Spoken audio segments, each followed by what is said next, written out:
We're actually seeing a lot of stakeholders at our member organizations coming to recruiting teams and asking for AI talent, right? We want AI talent. We hear this all the time. And when that happens, the first question that a recruiting team should be asking that stakeholder is, what do you mean by AI talent?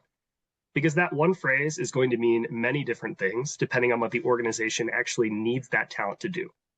We tend to break it down here internally into three broad categories when we are working with members on this problem.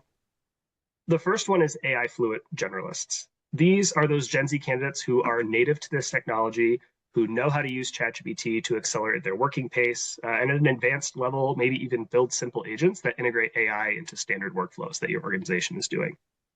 These candidates will be working in all roles across your business, but bring that skill and that edge to every problem that they solve.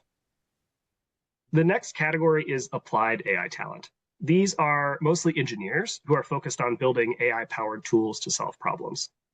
Generally on the tech side of the house or the engineering org, they may have a master's degree or a bachelor's degree, but these are the engineers that are building the tools of the future internally. And then we have AI research scientists. These are the people designing foundational models. They generally have a PhD, and they're one of the most critically sought after talent pools in the world right now. If that initial scoping conversation leads you towards that third category, just know that that is a completely different kind of conversation. You're heading towards competing at conferences like NeurIPS and fighting for extremely niche, high caliber talent in a completely different ballgame. Yeah, and that distinction is really important. So for teams that have been moving early in recruiting AI research scientists, what we've learned is that this kind of recruiting looks much more like executive recruiting.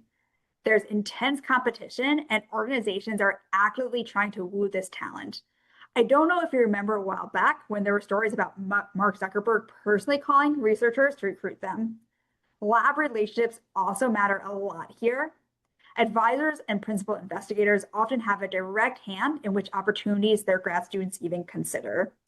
And it's important to remember that you're not just competing with other companies, you're also competing with academia. That's very different than recruiting AI-fluent generalists through the early career programs. I will note, if you are interested in recruiting that AI research scientists, we have a suite of research and tools that we are developing actively with some build partners.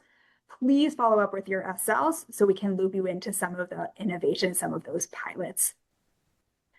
So for many teams this year, the key trend will be identifying where university recruiting actually fits in to the race for AI talent.